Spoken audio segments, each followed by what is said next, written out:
Hello everyone, स्वागत है आपका रेप्लिका वर्ल्ड में। तो आज हम बात करने वाले हैं केंद्रीय विद्यालय की अपकमिंग वैकेंसी के बारे में। तो चलिए शुरू करते हैं। तो जैसे कि आप लोगों ने सुना ही होगा कि केंद्रीय विद्यालय की वैकेंसी आने वाली है 2025 में। बहुत सारे लोगों ने इसके बारे में बताया। अब सवाल ये उठता है कि क्या सच में ये वैकेंसी आने वाली है या नहीं आने वाली है, और अगर आने वाली है तो कब तक आएगी, तो उसके बाद अब हमें करना क्या है। तो एक एक करके सब चीज़ों के बारे में बात करेंगे। सबसे पहले बात करते हैं, क्या सच में केंद्रीय विद्यालय की वैकेंसी आने वाली है 2025 में। तो हाँ, बिल्कुल आने वाली है। कब आने वाली है, तो जैसे बहुत सारे लोग बोल रहे हैं सितंबर तक आएगी, कोई मार्च में बोल रहा है, कोई अक्टूबर में बोल रहा है, अलग अलग चीज़ें बोल रहे हैं।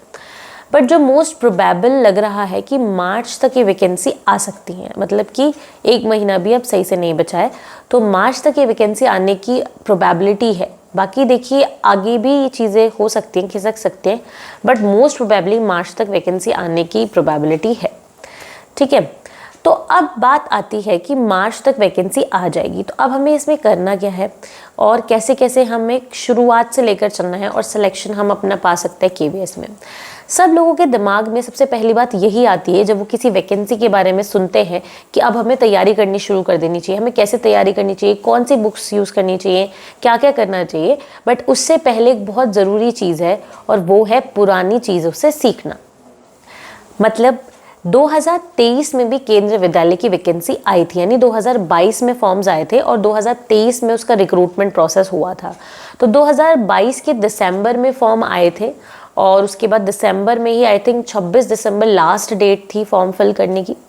जैसे ही फॉर्म फिल करने की लास्ट डेट जाती है, उसके बाद सुनने में आता है कि एग्ज़ाम जो है वो मार्च या अप्रैल की जगह फरवरी में हो रहे हैं।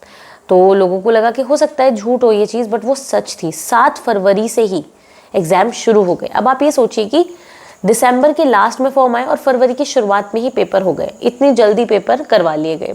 तो 7 को, 12 को, 20 को, इस तरीके के अलग अलग पेपर्स डेट्स में हुए फरवरी के अंदर। और उसके बाद फिर मई में इसके इंटरव्यू हुए, specially PGT and then TGT के इंटरव्यूज़ मई और मई के बाद हुए।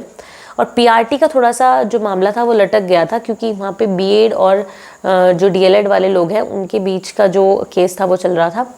तो ये मई के बाद जून तक ये इंटरव्यूज़ हुए। उसके बाद बात थी रिज़ल्ट की। तो रिज़ल्ट आने में बहुत ज़्यादा डिले हुआ, और रिज़ल्ट जो सोच रहे थे कि अब आएगा वो रिज़ल्ट आ ही नहीं रहा था। और अंत में जाके वो रिज़ल्ट अक्टूबर के लास्ट में देखने को मिला। आई थिंक 26 या 27 अक्टूबर को वो रिज़ल्ट आया, और रिज़ल्ट भी बहुत सरप्राइजिंग रहा। उस टाइम पे केवीएस जो था वो हमेशा से सुर्खियों में बना हुआ था, क्योंकि जब एग्ज़ाम हुआ तब भी एग्ज़ाम लीक हुआ, पेपर लीक हुआ, डिस्टेंस से उसको सॉल्व कराया गया। बहुत सारे केसेस ऐसे आए, क्योंकि ऑनलाइन मोड में था ये। उसके बाद भी बहुत चीटिंग के केसेस देखने को मिले, जो कि सच में जेन्युइन थे केसेस। उसके बाद फिर इंटरव्यू हुआ। इंटरव्यू के बाद जब रिज़ल्ट नहीं आया तो वो भी चीज़ें बहुत परेशान कर रही थी लोगों को। उसके बाद रिज़ल्ट आया तो वो भी सरप्राइजिंग था, बिकॉज बहुत सारे ऐसे लोग थे जिन्होंने बहुत अच्छा स्कोर किया था रिटन में। जैसे 180 मार्क्स का टोटल पेपर है रिटन, उसमें बहुत सारे लोगों के 155 भी है। इंटरव्यू भी अच्छा हुआ, उसके बाद भी सिलेक्शन नहीं हुआ। ऐसे बहुत सारे केसेस देखने को मिले, तो लोग बहुत ज़्यादा सरप्राइज थे इस रिज़ल्ट को लेके। बट ये था कि चलो कोई बात नहीं, स्कोर कार्ड देखते हैं। स्कोर कार्ड जब आएगा तो पता चलेगा कि कितने मार्क्स से हमारा सिलेक्शन रह गया, इंटरव्यू में हमें कितने मार्क्स मिले, ताकि हम अपनी परफॉर्मेंस को आगे के लिए बेटर कर सकें। और हो सकता है वेटिंग लिस्ट में भी हमारा सिलेक्शन हो जाए। बट स्कोर कार्ड आया ही नहीं, आज तक भी स्कोर कार्ड नहीं आया, और वेटिंग लिस्ट भी नहीं आई। वेटिंग लिस्ट तो हो सकता है, क्योंकि वेटिंग लिस्ट कब आती है, जब जो लोग सेलेक्ट हुए हैं वो ज्वाइन ना करें, उनमें से कुछ लोग ज्वाइन ना करें, तब जाके वेटिंग लिस्ट आती है, अगर नंबर ऑफ पोस्ट उतनी होती हैं। बट शायद वैसा नहीं होगा, या जो भी केस रहा होगा, तो वेटिंग लिस्ट नहीं आई और ना ही स्कोर कार्ड आया, जो कि बहुत ही गलत था। तो इससे पता है क्या होता है कि जो लोग मेहनत करते हैं, जो लोग तैयारी करते हैं, जो लोग सपना देखते हैं सरकारी टीचर बनने का या कोई भी सरकारी नौकरी लेने का, उनका मन खराब होता है। अगर वो फिर किसी और एंट्रेंस के लिए भी प्रिपेयर करते हैं ना, तो उनके अंदर एक डर बना रहता है और वो ट्रॉमा से निकल नहीं पाते। तो वही लोग जब अब दोबारा से फॉर्म भरेंगे तो वो उस ट्रॉमा को क्या रीलिव करेंगे, या फिर केंद्रीय विद्यालय अपने अंदर को सुधार करेगा।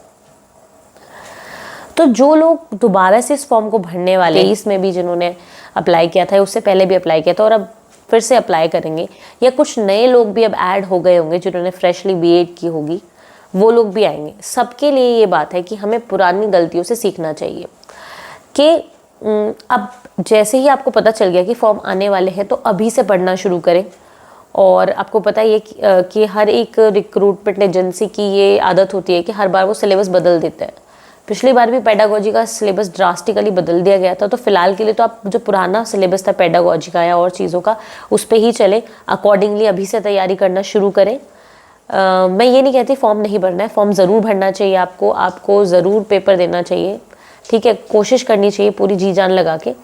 बट और भी चीज़ों का आपको ध्यान रखना है कि अभी से शुरुआत करें तैयारी करने की। फॉर्म वगैरह जब आएगा भरना है, आपको अच्छी तरीके से प्रिपेयर करना है, किसी चीज़ को बहुत लाइटली नहीं लेना है।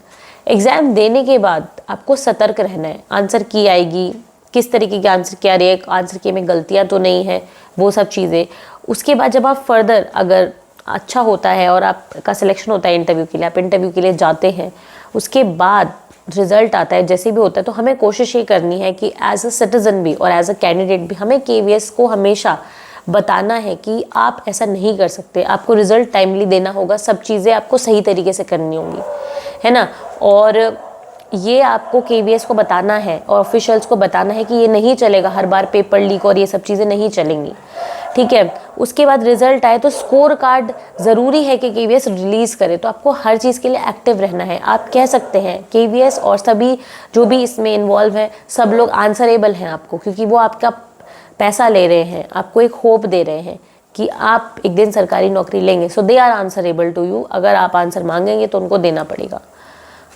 तो इसीलिए आपको ये सब चीज़ों का ध्यान रखना है। बाकी क्या क्या सिस्टम होता है, क्या सिलेबस होता है, किस तरीके से एग्ज़ाम होता है, कैसे इंटरव्यू होता है, सब चीज़ें मैं आपको इसी चैनल पर बताऊंगी। आपको बस बने रहना है यहाँ पे, तो हम बहुत अच्छे से तैयारी करेंगे। बट साथ साथ में हमें ये चीज़ भी ध्यान रखनी है कि हमारे साथ गलत नहीं होना चाहिए। बस मेरा यही पर्पस था इस वीडियो को बनाने का। तो thank you so much for listening, और जुड़े रहिएगा KVS के लिए, अदर एग्ज़ाम्स के लिए और भी बहुत सारी चीज़ों के लिए। तो अगर आपको ये वीडियो हेल्पफुल लगी हो तो लाइक ज़रूर करें, शेयर करें और एप्लीकेबल को सब्सक्राइब करें।